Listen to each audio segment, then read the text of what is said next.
So, I finally did it. I signed the lease. After months of scrolling through Zillow until my eyes burned, dealing with flaky landlords and apartments that looked nothing like their pictures, I found the one. The Crest View. It wasn't just an apartment building, it was one of those new, sleek high-rises that promised a lifestyle, not just a place to live. It had a gym I'd probably use twice, a rooftop terrace I'd feel too awkward to hang out on alone, and, most importantly, security that felt almost Fort Knox level. You needed a key fob to get in the main door, another one for the elevator, and the concierge, a friendly, burly guy named Frank, was there 24/7. For a 26-year-old woman moving into her first solo apartment in a big city, that sense of safety was worth more than granite countertops or stainless steel appliances, though it had those too. My place was a studio on the 14th floor. Small, sure, but perfect for me. The main living space had a massive window that looked out over the glittering, sprawling city. It made me feel like I was in a movie. I spent the first weekend unpacking, arranging my small collection of furniture, and just soaking it all in. The smell of fresh paint, the quiet hum of the central air, the satisfyingly solid thunk of the deadbolt locking behind me. It felt like my own private sanctuary, a little bubble of peace suspended high above the chaos of the world. The landlord, a guy in his late 50s named Mr. Gable, had been, well, nice. Almost paternal. When he gave me the tour, he made a big deal about the security features. And then he pointed to the corner of the ceiling, where the living area met the tiny entryway. And this here, he said, tapping a sleek, black dome camera, is for your peace of mind. It covers the main door and most of the living room. It's all connected to an app on your phone. If there's ever any motion when you're not home, you'll get an alert. I have to be honest, I was impressed. It seemed so thoughtful. In a world where you hear horror stories all the time, having a landlord who proactively installed a security camera felt like a major win. It wasn't some creepy, hidden thing. It was right there in the open, a clear statement of safety. A digital watchdog. A few days after I was all settled in, I was on a video call with my best friend, Chloe. I was walking around the apartment with my phone, giving her the grand tour. Okay, and this is the view, I said, flipping the camera to show her the city lights just starting to twinkle as dusk set in. Wow, Maya, it's gorgeous, Chloe's voice crackled through the speaker. Seriously, you scored, but are you sure you're okay with living alone? No weirdos in the building? Chloe, this place is a fortress, I laughed. Frank at the front desk looks like he could bench press a car. And get this, I flipped the camera back to myself and then aimed it up at the corner. The landlord even installed a security camera for me. I saw her face on the little screen, her brow furrowed. A camera? Inside the apartment? Isn't that weird? No, it's great, I insisted, maybe a little too enthusiastically. It just points at the door in the living room. It's not in the bedroom or the bathroom, obviously. It's just an extra layer of security. I feel so much safer knowing it's there. Honestly, it's a relief. Chloe still looked skeptical, but she let it go. Well, as long as you feel safe. Just, be careful. I rolled my eyes. I'm always careful. We talked for another 20 minutes before hanging up. I put my phone down and looked around my perfect little studio. The city lights were a glittering tapestry outside my window. I felt a surge of pride and contentment. I was an adult. I had my own beautiful, safe space. Chloe was just being a worrywart, like always. The camera, with its little, unassuming black dome, was a comfort. Its presence meant I was protected. That feeling lasted for about a week. It was a Tuesday night. I'd had a long day at work, the kind that grinds you down to a nub. All I wanted to do was melt into my sofa. I ordered Thai food, put on my fuzziest socks, and queued up some mindless, cheesy rom-com on Netflix. It was the epitome of a quiet, peaceful night in. The movie was playing, the actors were exchanging witty banter, and I was lazily scooping pad CEU into my mouth. Total bliss. The scene in the movie shifted. The two leads were having a silent, awkward moment in an elevator. The witty banter stopped. The soundtrack faded out, leaving just a faint, ambient hum. The apartment was dead quiet, save for the hum from the TV speakers and the gentle whir of the refrigerator. And then I heard it. It was so small, so faint, I almost missed it. It wasn't from the TV. It came from the other side of the room, from the corner where the camera was mounted. A sound, a tiny, dry, breathy little giggle. Hey, just that, a single, almost imperceptible puff of sound. It was the kind of noise you might make under your breath when you see something mildly amusing. I froze, a noodle halfway to my mouth. My entire body went rigid. My brain scrambled to categorize the sound. Was it part of the movie?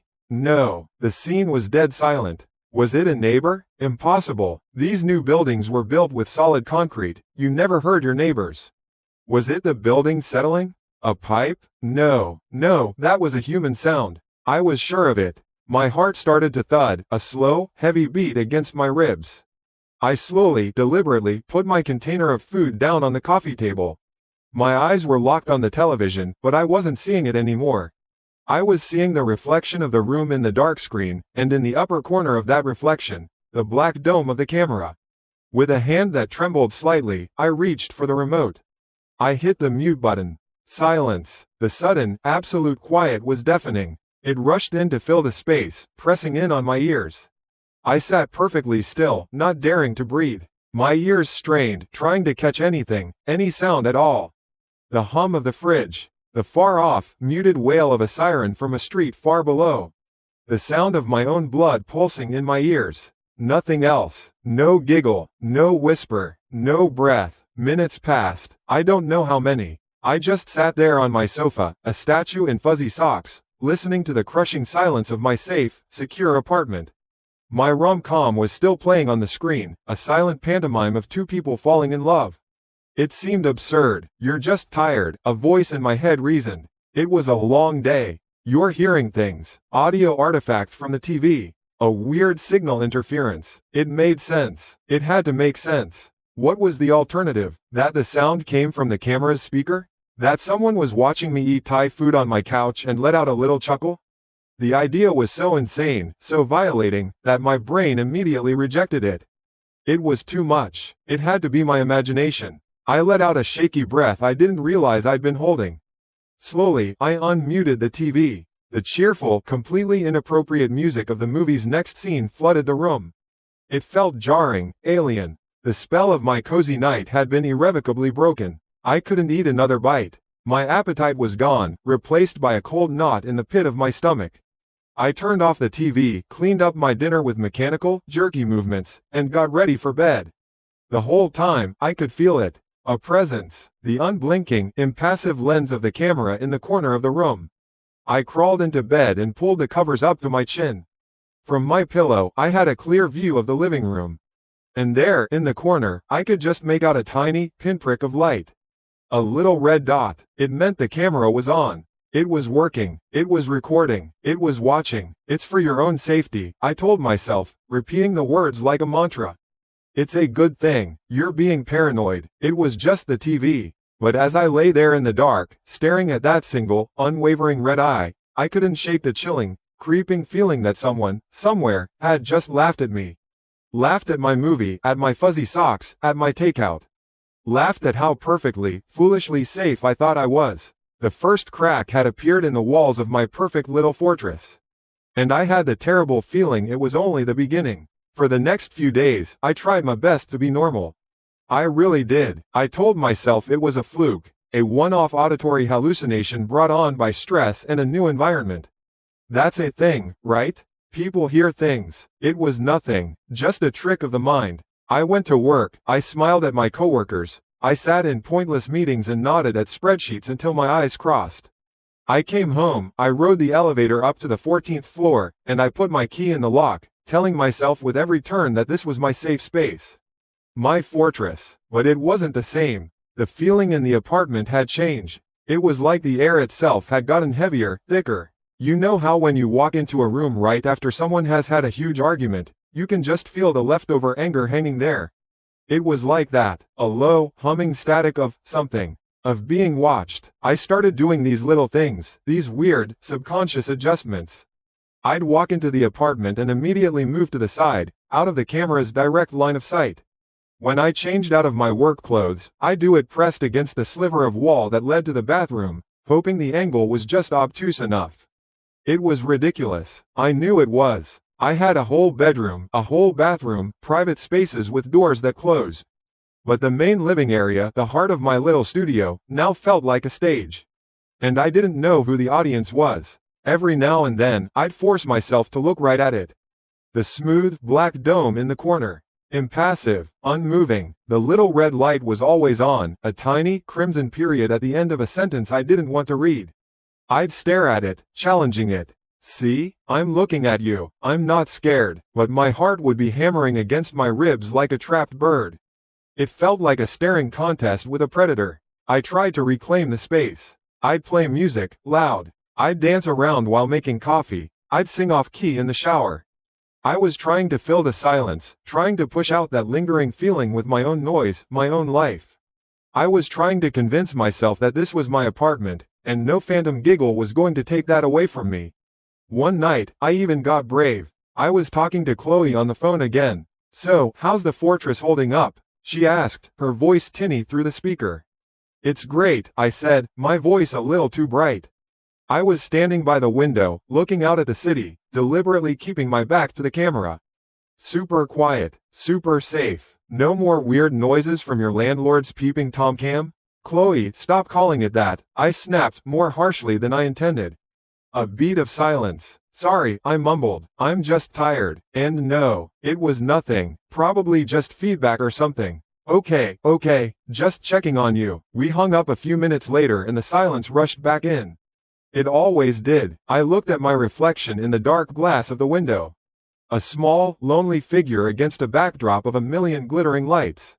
Behind my reflection, I could see the room, distorted and dark. And in the upper right corner of the pane, a tiny, reflected dot of red. Always there, always watching. My bravery evaporated as quickly as it had come. The breaking point came on a Friday. It had been almost a week since the giggle incident. I'd managed to work myself into a state of functional denial. It was fine. Everything was fine. I got home from work, exhausted. The week had been brutal. A deadline had been moved up. My boss was in a foul mood, the usual office drama. All I wanted was to eat something that I didn't have to cook, drink a glass of cheap wine, and pass out. I dropped my bag by the door, kicked off my heels. The relief was instantaneous. I padded into the small kitchen area, which was really just a glorified counter and some cabinets along one wall of the main room.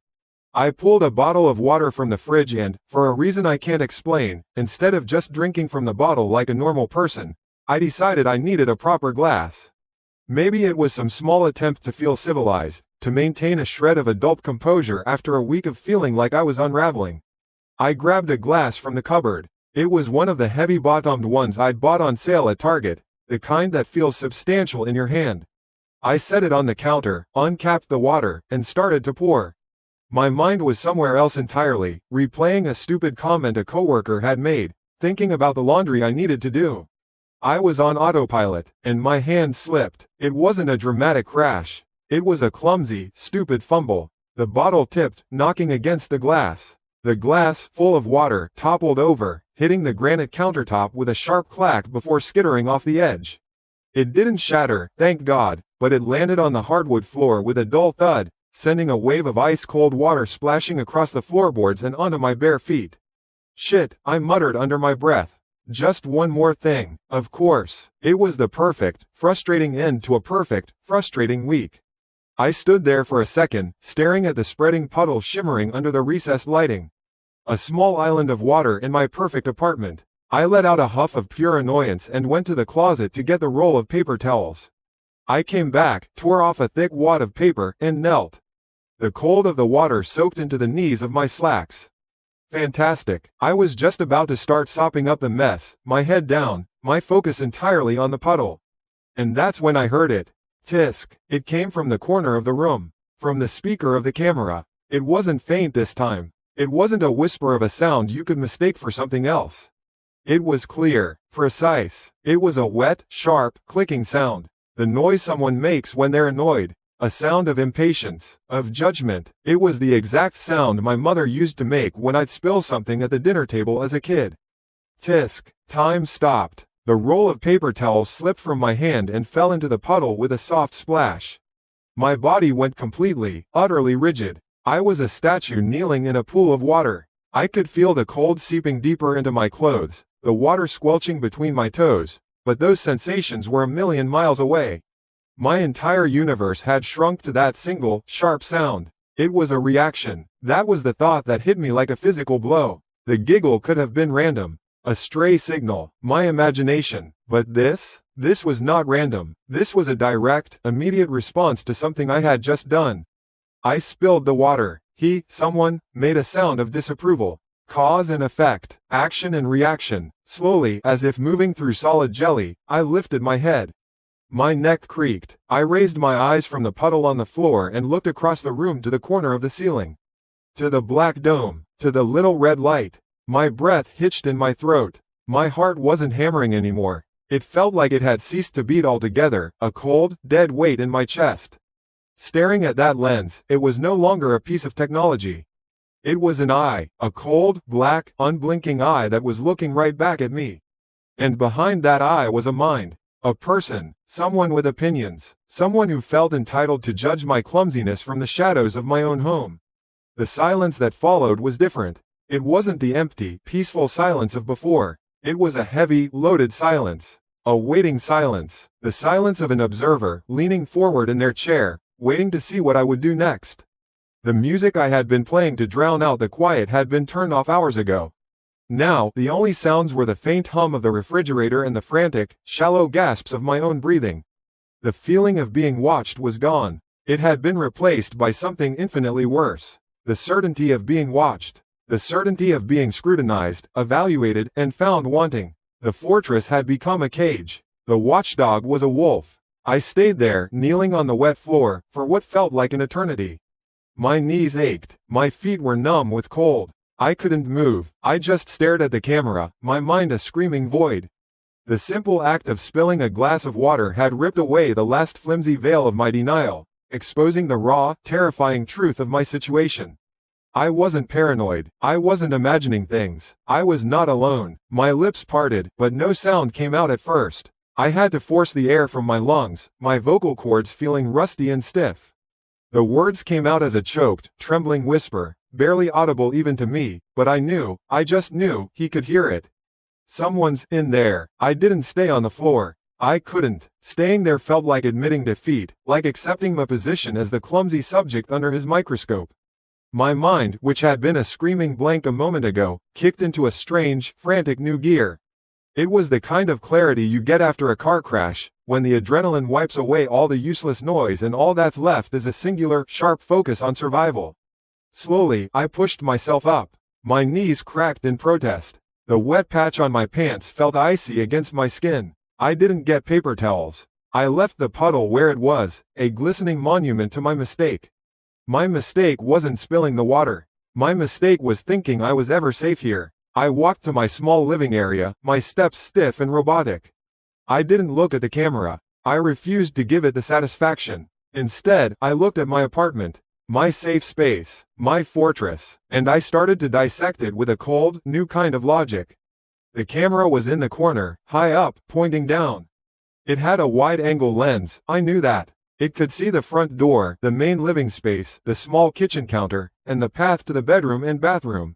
But it couldn't see everything. No camera could. There had to be blind spots. That became my new project, you could say. It was a sick kind of science. Over the next 2 days, I lived my life in a state of hyper-awareness. I became an expert in the geometry of surveillance. I'd move the freestanding coat rack a few inches to the left, creating a narrow sliver of shadow near the door. I'd hang a thick robe on it, turning it into a makeshift screen. This was where I would now take off my shoes and coat. I'd stand with my back pressed so tightly against the wall it was uncomfortable, just to stay out of that unforgiving fisheye view. When I changed my clothes, I'd do it in the bathroom with the door locked, of course. But sometimes just to retrieve a sweater or a pair of jeans from my dresser, which was technically in the main studio space, I would perform a strange, crab-like shuffle along the wall. I'd keep my body angled away, using the open bedroom door as a shield. I must have looked insane. A part of me knew it was insane, but another, much louder part of me, the part that was now in charge, insisted it was necessary. Every action was a calculation. Every movement was a deliberate attempt to reclaim a tiny piece of my privacy. It was a silent war one was waging. I'd stand in a blind spot, my heart hammering, and I'd just stare at the black dome. A defiant stare that was equal parts fury and absolute terror. See? I'd think. You can't see me now. This little piece of the room is mine. I never heard another sound from it. The silence returned, but it was worse than before. Before, it had been a waiting silence. Now, it was a listening silence. I felt it. I felt that the game had changed. He knew that I knew. And the lack of sound felt like a taunt. Like he was letting me have my little victories, my little blind spots, all the while knowing something I didn't. The third night after the Tisk incident, I decided I couldn't take it anymore. The constant tension was shredding my nerves. I was jumping at every creak of the building, every siren in the distance. I wasn't eating, I wasn't sleeping, I was just existing within the lines I had drawn for myself in my own home. I needed to talk to someone. Not Chloe. She'd tell me to pack a bag and leave immediately, and for some reason, the thought of that felt like a bigger ordeal than just dealing with this. I needed my mom. I took my phone and retreated into the bedroom, the one place in the entire apartment without a camera, the true fortress. I clicked the lock on the door. The sound was so loud in the quiet room, a definitive bolt of flimsy metal sliding into place. It was the only real barrier I had. I sat on the edge of my bed, my back against the headboard, so I was facing the locked door. Just in case, I dialed her number. My thumb was trembling so badly I almost hit the wrong contact. "Hi, honey, everything okay?" Her voice was warm and familiar, a lifetime away from the cold reality of my apartment. "Hey, Mom, yeah, everything's fine," I lied. My own voice sounded thin and strained. "You sound tired, sweetie. Are you working too hard?" "A little," I said, seizing the excuse. "It's just, a lot to get used to. Living alone and all." I could feel the words I wanted to scream building up in my chest. "There's a man watching me through a camera, Mom. He makes noises. He judged me for spilling water. I think I'm going crazy." But I couldn't say it. How could I? She would descend into a full-blown panic. She'd drive the 3 hours to get here. She'd cause a scene. I was an adult. I had to handle this. So I softened it. I diluted the horror until it was palatable. "It's just this security camera the landlord has in here," I started, trying to sound casual, like it was a minor annoyance. "It's a little weird, I appreciate the security, but it just feels invasive." "Oh, a camera inside the apartment?" Her voice immediately sharpened with concern. I don't know if I like the sound of that." "It's fine, Mom, really. It just points at the door in the main room," I said quickly. "But, the other day, I'm pretty sure I heard a weird noise come from it. Like feedback or a glitch or something. It just spooked me a little." I let out a shaky little laugh, a pathetic attempt to make it sound silly. "A noise? Yeah, it sounds stupid saying it out loud." I was twisting the corner of my duvet into a tight knot. "I don't know, I'm just feeling a little on edge. I think I'm going to ask the landlord to just take it down. For my peace of mind, I think that's a very good idea," she said, her tone firm. "You tell him you're not comfortable with it. It's your home. You have a right to privacy." "I will," I promised, a wave of relief washing over me just from saying it, from making the decision concrete. "I'll call him tomorrow." We talked for a few more minutes about her garden and my dad's obsession with a new grill, all the normal, wonderful, boring things that felt like they belonged to another universe. When we hung up, I stayed sitting on the bed, staring at the locked door. For the first time in days, I felt a flicker of hope. I had a plan. Tomorrow, I would call the landlord. I would be polite but firm. I would get my home back. The fear was still there, a cold knot in my stomach, but it was now mixed with a sense of purpose.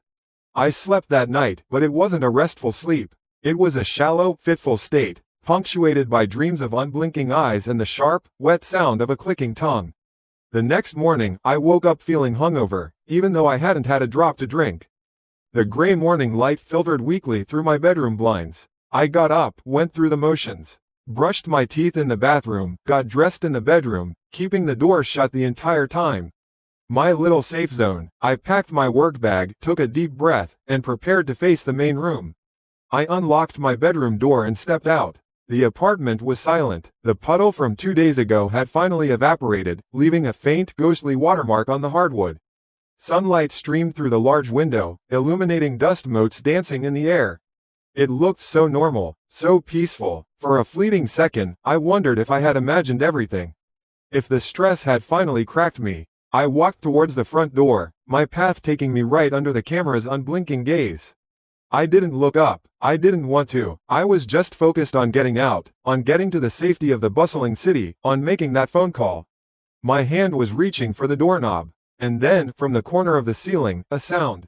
It wasn't a giggle. It wasn't a tisk. It was a voice. It was quiet, barely a whisper. It was electronic and distorted, each syllable spoken slowly, artificially, like a text-to-speech program reading a single, horrifying line. A flat, genderless, robotic tone that was 1,000 times more terrifying than any human snarl. It cut through the morning silence and went straight into my soul. Don't tell Mom. My fingers, which had been inches from the doorknob, froze in midair. My entire body locked up. The work bag slid from my shoulder and hit the floor with a soft thud. I couldn't breathe. I couldn't think. All I could hear was that synthetic whisper replaying in my mind, over and over. Don't tell Mom. The phone call, the locked bedroom door, the conversation I thought was private. My one safe space, my one secret rebellion. He had heard it. He had heard everything. The camera in the living room wasn't just an eye. There was something else. A microphone powerful enough to pick up my trembling, hopeful voice through a solid, locked door. The blind spots I had so carefully mapped out, the defiant little dances I did just out of view, they were all a joke.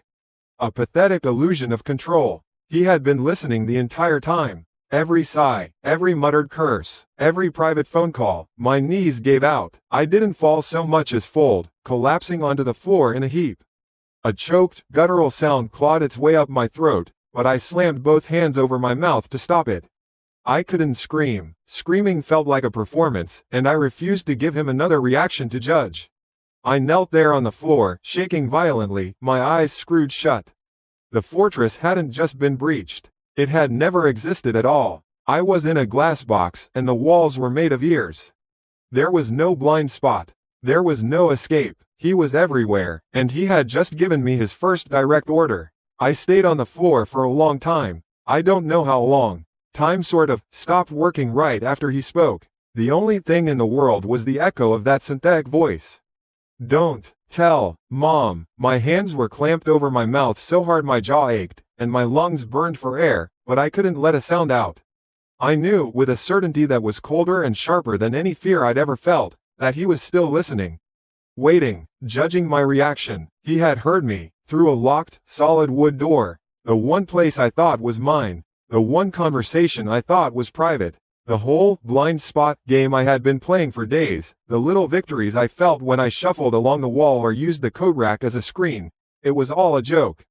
A child's game. He had been listening to every breath, every frustrated sigh, every time I muttered to myself.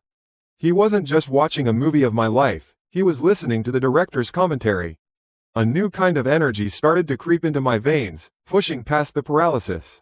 It wasn't courage. It was something else. It was the frantic, cornered animal instinct that tells you it's time to either chew your own leg off or die in the trap. I couldn't live like this. I couldn't spend another minute in this glass box with ears. Slowly, carefully, I pushed myself up. My knees popped. I didn't look at the camera. I refused to. Looking at it felt like looking my tormentor in the eye, and I wasn't ready for that yet. My brain was a frantic mess of options, most of them useless. Run? Where? It was morning. I had to go to work. Call the police? And say what? A voice came out of my security camera and it knew I was talking to my mom. They'd think I was crazy. A prank, a glitch. I had no proof, just a story that sounded insane when you said it out loud. No, I couldn't run. I couldn't call for help. I had to do something myself. Right now, I had to blind it. My first thought was to just unplug it. But the landlord, in his initial email about the security features, had boasted about the camera having a 24-hour backup battery in case of a power outage. And even if it didn't, I had this horrible feeling that yanking the power cord would send an immediate system offline, alert straight to his phone or computer. It would be like a flare gun. She knows. She's fighting back. I couldn't risk that. I didn't want him to know I was fighting back. I wanted him to think I was still the scared little girl on the floor, too terrified to do anything. I needed a different solution. Something quiet. Something that wouldn't cut the signal. My eyes scanned the apartment, my little studio that now felt like a prison cell block. My gaze landed on the small toolbox my dad had insisted I take with me. It was mostly full of useless stuff, but I remembered him throwing a roll of black electrical tape in there at the last minute. "You never know," he'd said. I moved like a robot. I went to the closet, retrieved the toolbox, and opened it on the floor. My hands were shaking so badly it took me 3 tries to pry the lid open. There it was, a thick, black roll of vinyl tape. It was perfect. I grabbed the stool I used to reach the top kitchen cabinets. My heart was a wild drum against my ribs. Every step I took felt like I was walking a tightrope. I placed the stool directly beneath the camera. My whole body was screaming at me to stop, to just leave, to not provoke the monster on the ceiling. But the thought of that robotic voice was stronger. I stepped onto the stool. I was so close now. I could see the faint red light glowing from a tiny hole next to the lens, a demonic little indicator that it was active. It was on. It was watching me. It was watching me get ready to blind it. I could feel its gaze on me, this silent, digital pressure. I half expected the voice to come again. "What are you doing?" But there was only silence. A heavy, waiting silence. With a trembling hand, I peeled off the end of the tape. The ripping sound was shockingly loud in the quiet room. I pulled off a long strip. My breath hitched. I reached up and, with a quick, decisive motion, pressed the sticky black strip directly over the lens. Then another, and another. I worked fast, my fingers clumsy. I wrapped the tape around the entire black dome, layer after layer, making sure not a single millimeter of the lens was uncovered. I even made sure to cover the little red light. I wanted it to be a black, dead void. When I was done, I stood there on the stool for a moment, breathing heavily. I had done it. I stepped down and pushed the stool back to the kitchen. I looked up at the corner of the room. Where there had been a menacing black eye, there was now just a clumsy, lumpy ball of black tape. It was ugly, but it was the most beautiful thing I had ever seen. For the first time in days, I felt like I could breathe. A tiny, fragile sense of relief settled over me. It was temporary, I knew that. This wasn't a solution, but for now, for today, the eye was closed. He couldn't see me. He could probably still hear me, but he couldn't see me, and right now, that felt like a massive victory. I spent the rest of the day in a numb haze. I went to work, sat at my desk, and stared at a spreadsheet for 8 hours without processing a single number. All I could think about was my apartment, the black tape, the silence. When I got home that evening, the first thing I did was look up at the corner. The tape was still there, exactly as I had left it. I let out a breath I didn't realize I'd been holding all day. But the relief was short-lived. Night came, and with it, a whole new level of fear. Before, I was scared of being watched. Now, I was scared of something else. I had poked the bear. I had defied him. What would he do now? The silence was the worst part. The apartment was too quiet. Every normal sound was magnified into a threat. The hum of the refrigerator sounded like a low growl. The gurgle of the water pipes in the wall sounded like someone clearing their throat. When the elevator dinged out in the hall, I jumped so hard I nearly knocked over my lamp. I knew I couldn't sleep in the main room. I couldn't even be in there. I retreated to my safe space, the bedroom, even though I knew now it wasn't safe at all. I locked the door. Then, for good measure, I dragged the heavy armchair from the corner and wedged it up under the doorknob. It was a flimsy barricade, purely symbolic. If someone wanted in, it wouldn't stop them for more than a second. But I had to do something. I got into bed with all my clothes on and pulled the covers up to my chin. I didn't turn off the light. I lay there, rigid, staring at the barricaded door, listening. My ears were straining, trying to parse every tiny sound from the other side of the door. From the living room where the blinded, listening camera was. Was that a floorboard creaking? Was that the sound of the front door's deadbolt being turned, slowly, silently? My imagination ran wild. I pictured him standing in my living room, just on the other side of my bedroom door. I pictured him staring at the ball of tape on his precious camera, his face contorted in rage. I pictured him listening to my ragged breathing, waiting. I must have drifted off at some point, because I woke up with a start. The room was dark. The lamp had burned out or I turned it off in my sleep. I couldn't remember. My heart was pounding. What woke me up? A sound? I held my breath, listening. Nothing. Just the deep, dead silence of 3 a.m. It was a long, long night. I don't think I slept for more than a few minutes at a time, and every time I woke up, the first thing I did was stare at the chair propped against the door, making sure it hadn't moved. When the first gray light of dawn started filtering through my blinds, it felt like I had survived a war. I was exhausted, my eyes gritty, my body aching from tension. But I had made it through the night. I stayed in bed until the sun was fully up, giving me the courage to finally face the day.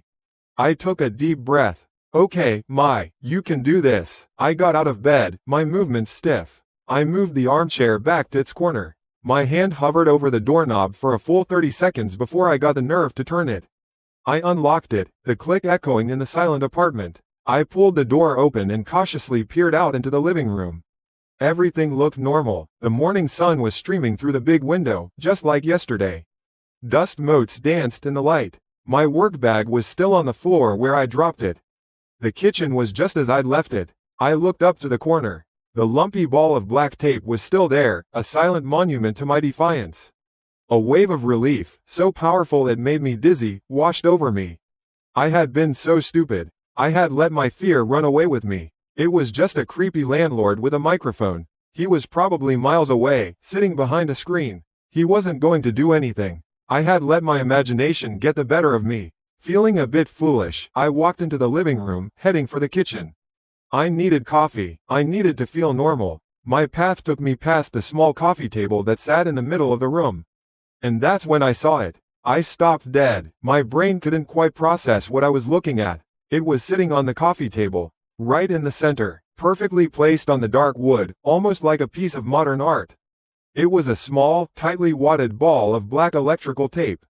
My tape, the tape I had wrapped around the camera. It had been removed, meticulously unwrapped, not ripped off. And then it had been carefully, deliberately, rolled into a neat little sphere and set on the table. Set in a place I was guaranteed to see it. It was a message, a trophy. My blood ran cold, my breath caught in my throat. I slowly lifted my gaze from the ball of tape on the table and looked up towards the corner of the ceiling. The camera was back. The clean, black, shiny hemispherical lens was exposed. The little red light was on. It was staring right at me. The pieces clicked into place in my mind with a horrifying, soul-shattering clarity. The floorboards I thought I heard creaking in the night. The absolute certainty I had that someone was on the other side of the door. It wasn't my imagination. He hadn't been miles away, sitting behind a screen. He had a key. He had been here, in my apartment. He had walked through my living room, stood on my chair, and patiently, silently, unwrapped every single piece of tape while I was sleeping in the next room, separated from him only by a flimsy door and a pointless armchair. He was here, last night, while I was sleeping. I stood there for a long time. I don't think I was breathing. The whole world, my entire existence, had shrunk to the space of that little coffee table and the disgusting little ball of tape sitting on it. My tape, my mind just stopped. It was like a computer that had been hit with a power surge. All the files were corrupted. All the programs shut down. There was nothing but a black, silent screen inside my head. The little ball of tape. The shiny, black, open eye of the camera on the ceiling. The fact that the distance between those two things had been crossed by a person.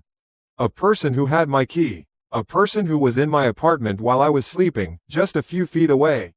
He had been in here. The thought didn't scream, it just settled. It was a cold, heavy fact that landed in the pit of my stomach and started to radiate ice through my veins. He had stood here, on my floor. He had probably touched my things. He had looked at the door to my bedroom, the one I had so stupidly barricaded with a chair, and he had probably smiled. Smiled at how pathetic and scared I was. He had stood on my stool, and with the patient, methodical slowness of a true predator, he had unwrapped his toy. He wasn't angry that I covered it. No, he was a teacher, and he was correcting my mistake. And then he left me a little reminder of the lesson, right where he knew I'd see it first thing in the morning. I don't know how long I stood there, frozen. 5 minutes? 10? It could have been an hour. What finally broke me out of it was a sound from the hallway. An elevator dinging, the sound of a neighbor leaving for work. It was a sound from the real world, the world outside this fishbowl, and it was like a bucket of ice water to the face. You have to get out. The thought was so clear, so loud in my head it was almost a shout. Not later, not after I pack, not after I call someone. Now, right now, you grab your keys and your phone and you walk out that door and you don't ever look back.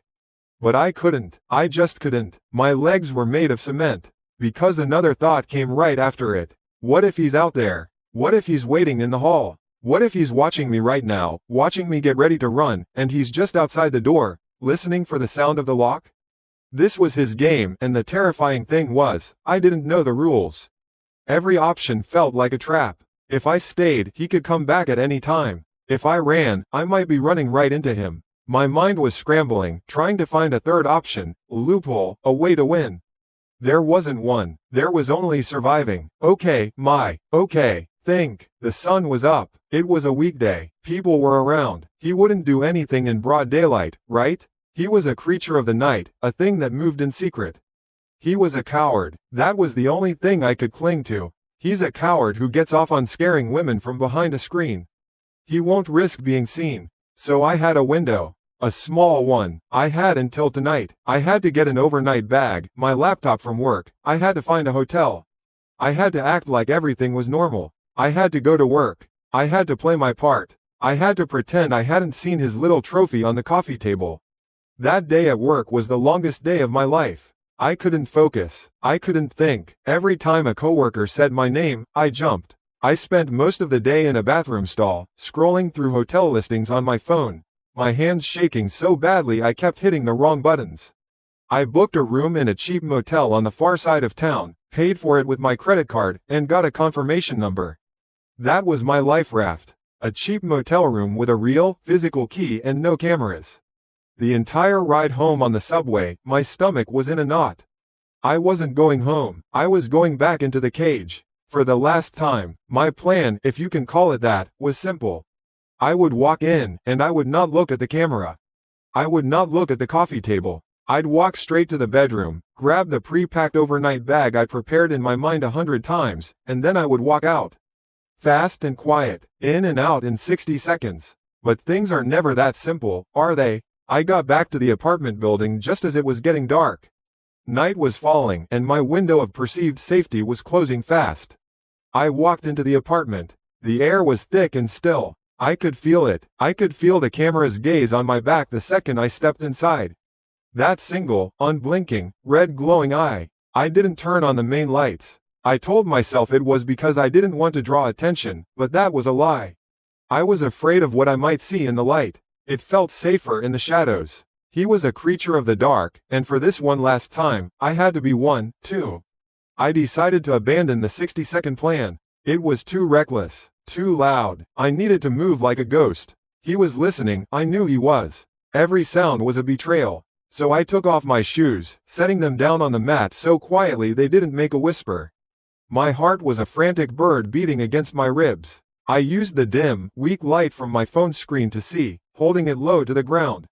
My objective was my bedroom. I had to get my wallet, my laptop, a few clothes.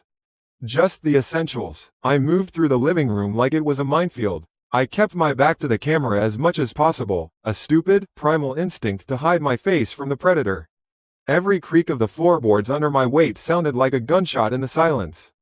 I reached my bedroom and slipped inside, closing the door behind me with an agonizingly slow, deliberate motion until the latch clicked into place with a sound that felt deafening.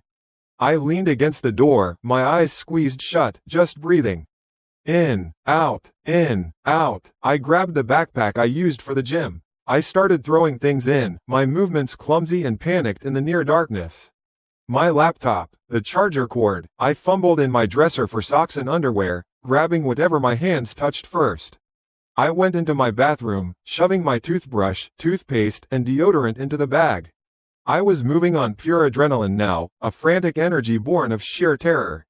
I zipped up the backpack. The sound of the zipper was like a scream. I slung the bag over my shoulder. It was heavy, solid. It was my ticket out. Okay, it was time. One last trip through the minefield. I took a deep breath, my hand on the doorknob. And then the lights went out. Not just the dim lamp in my bedroom. Everything. The power just cut. The low, constant hum of the refrigerator in the kitchen died. The digital clock on my cable box vanished. The entire apartment was plunged into a darkness that was so absolute, so complete, it felt like a physical weight.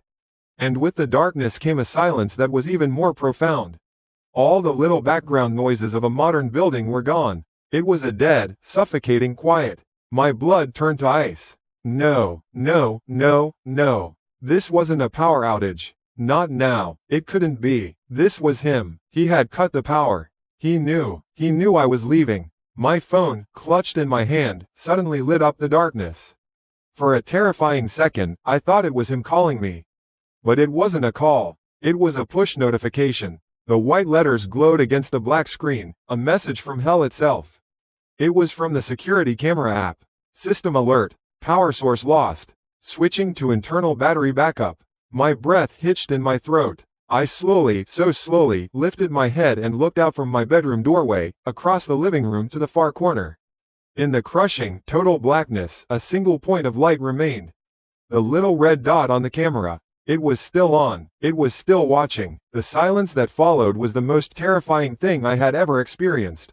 It stretched on for an eternity. I was frozen, a statue in my own horror movie. And then, the silence broke. A voice came out of the camera's speaker. It wasn't the mangled, robotic whisper from before. This was a man's voice. Clear, calm, almost casual, a voice that was no longer hiding behind a modulator. It was his real voice. Leaving so soon, my time stopped, my heart stopped, my lungs stopped, the world just ceased to exist outside of that voice. It was a calm, reasonable question, and that's what made it so monstrous. It was the voice of a man who was completely and utterly in control. And at the exact same moment his voice filled the dark room, another sound reached my ears. A sound from the front door, a faint, metallic jingle, the sound of a keychain. Click, the sound of a key sliding into the lock from the outside. My mind shattered. He wasn't just on the camera. He wasn't just on the phone. He was here. He was right outside the door. He had been waiting. He had let me pack. He had let me think I had a chance. He had watched me prepare my desperate little escape, and he had let me get all the way to the end, just so he could pull the rug out from under me in the most final, terrifying way possible. Clack, thunk, the sound of the deadbolt turning. I was no longer a person. I was just an animal, a cornered, trapped animal. There was no thought. There was only the primal, screaming need to not die. The front door began to swing open. A tall, dark silhouette filled the frame, stepping out of the hallway and into the suffocating darkness of my apartment. My prison, my tomb. For a second that felt like it was made of cold glass, my brain just went offline. It wasn't thought, it wasn't fear, it was nothing, just a system crash. There was a man-shaped hole in the darkness where my door used to be, and behind him, the bland, fluorescent light of the hallway seemed a million miles away. He was tall, but not like a giant. Just a guy, and in that frozen moment my mind did one, single, useless thing. It tried to place him. Was he a neighbor? Did I know him? Then he took a step inside, and the door swung shut behind him with a soft click that was louder than a bomb. The hallway light was gone. We were back in the dark together. Just me, him, and that single, hateful, glowing red eye from the camera on the wall. His voice from the camera had been calm, but the presence of his body in my space was something else entirely. It was a physical pressure, an intrusion that sucked all the air out of the room. I could smell him. It was a faint scent of stale cigarette smoke and that cheap, pine tree air freshener people hang in their cars. The smell of the mundane mixed with absolute terror. My escape plan, my 60-second dash, my frantic packing, it was all a joke.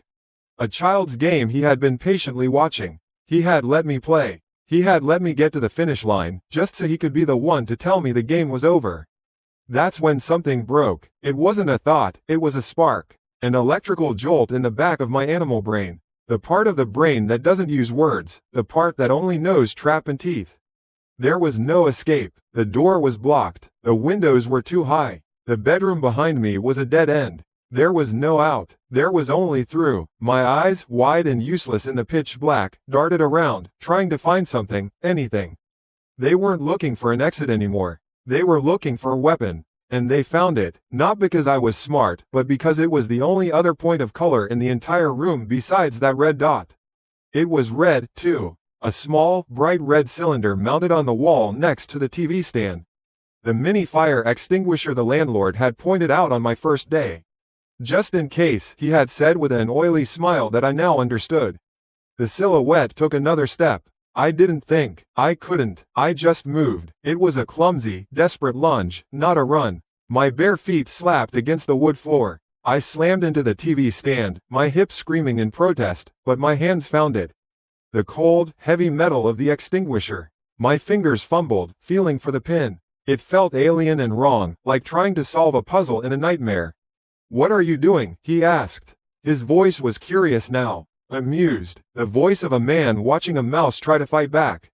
That was his mistake, giving me that one extra second. My finger found the ring of the pin. I pulled. It came free with a tiny, metallic pop. He started to move towards me, a dark shape detaching from the deeper darkness. I raised the extinguisher, aimed not at his body but higher, towards the corner of the room where his voice had come from, where that red eye was still glowing, still watching, still recording his little triumph. I squeezed the handle with every ounce of strength I had left in my body. The roar was instantaneous and violent. A deafening hiss erupted, and a massive cloud of thick, white powder blasted out of the nozzle. It wasn't like water, it was an explosion of choking dust. It hit the corner of the room and billowed out, a sudden, blinding white fog in the darkness. I didn't stop, I just held the handle down, sweeping the cloud back and forth, from the camera to the shape of the man. He'd choked, a wet, gagging sound. He had been expecting a scream, or tears, or begging. He hadn't been expecting this. The white powder filled the air, tasting like chemicals and old chalk. I couldn't see anything, I was blind, he was blind, but I had created the chaos. For the first time, I was the one in control of the dark. And then I screamed. It wasn't a scream for help. It was a raw, primal, gut-wrenching shriek of pure rage and terror. I screamed and kept my finger locked on the handle, emptying the entire canister until the hissing just faded into a weak puff. And in the sudden silence that followed, a new sound began. A high-pitched, piercing, impossibly loud siren. The fire alarm. The powder had set it off. That was the sound that saved my life. Through the white haze, I saw the silhouette stumble back toward the door. He was coughing, panicking. This wasn't part of his plan. The lights, the noise, the attention, this was everything he didn't want. I heard the frantic fumble at the doorknob, the door swinging open, and then he was gone. The alarm was still shrieking. A second later, I heard another sound. A fist pounding on my door. "Hey, is everything okay in there?" a man shouted from the hallway. Then another voice. More pounding. I just slid down the wall, my legs giving out. I sat there on the floor, in a blizzard of white chemical dust, my entire body shaking uncontrollably as the world came crashing back in. The next hour was a blur of flashing lights, uniformed bodies, and the concerned faces of my neighbors peeking out of their doorways. The police were calm, professional. They found him in the parking garage, trying to get his car started, still coughing and covered in a fine layer of white dust. It wasn't a hard case to close. I gave my statement in a daze, sitting in a police car with a blanket wrapped around my shoulders. The words came out, but they felt like they belonged to someone else. Camera, voice, key, the whole insane story. A few days later, a detective called me and asked me to come down to the station. "Just a few more things to go over," he said, "and some property to identify." I sat across from him in a small, windowless room that smelled of burnt coffee. He looked tired. He pushed a cardboard box across the table towards me. Inside was my laptop, my backpack. He confessed to everything, the detective said, not looking at me. He was looking at a file on the table. "His name is Robert Steller. Your landlord. We searched his apartment, his computer. You weren't the first." My stomach clenched. "What do you mean?" "We found dozens of folders on his hard drive, each one named after a former tenant. Mostly young women, like you. Students, girls new to the city. Each folder is full of video files. Hundreds of hours of them just living their lives. Cooking, watching TV, sleeping." He finally looked up at me, and his eyes were full of a kind of weary disgust. He never did anything to them. He just watched. It was his hobby. I felt a wave of nausea, mixed with a sick, twisted kind of relief. So that's all it was. I was just another video file in a sicko's collection. I had overreacted. I had almost been a victim, but not in the way I thought. But the detective wasn't finished. He tapped a finger on the file. "But your folder was different," he said, and the air in the room got cold again. "All the other folders just had video. Standard motion-activated stuff. When you covered the camera, it should have stopped recording. But he got obsessed with you. Annoyed that you were catching on, that you were taking away his toy." He leaned forward slightly. "We found a separate audio file in your folder, Time stamped. It recorded everything, every sound in that apartment 24/7, whether the camera was blocked or not. Your phone call with your mom, every step you took, every time you whispered to yourself. He upgraded his system just for you. I couldn't breathe. The relief I had felt moments ago vanished, replaced by a much deeper, more specific horror. It wasn't random. I was special. That's not all, the detective said, and his voice dropped lower. He looked like he didn't want to say it. When we arrested him in the parking garage, we searched his car. He had a gym bag on the passenger seat. We thought it was just his stuff, but the arresting officer said he was holding it like it was precious. We opened it up. He paused. Inside was a roll of duct tape, a package of heavy-duty zip ties, and a single, brand-new key to your apartment. It had a little paper tag on it, like a label you'd make for a work project. I just stared at him, my mind a complete, echoing blank. I couldn't form a question. I didn't have to. The detective answered it for me. The tag on the key, he said slowly, had 3 words written on it. Apartment My, Phase 2. He let that hang in the air for a moment before closing the file. Whatever was going to happen that night, it wasn't just about watching anymore. You got out right before Phase 2 was supposed to begin. Whatever the hell that was. I walked out of the police station and into the bright, afternoon sun. The world was moving. Cars were driving by, people were laughing on their phones, the sky was blue. It was all so painfully, aggressively normal. But it wasn't normal for me. Not anymore. I clutched my returned backpack to my chest and started walking, not to anywhere in particular, just away. The sun was warm on my skin, but I was freezing cold, shivering in the heat. The detective's words just played on a loop in my head. A sick, little fragment of a what-if story that would never be finished. A story I had escaped by a matter of seconds. Phase 2. The name for a plan. The name for a project. The name for the rest of my life.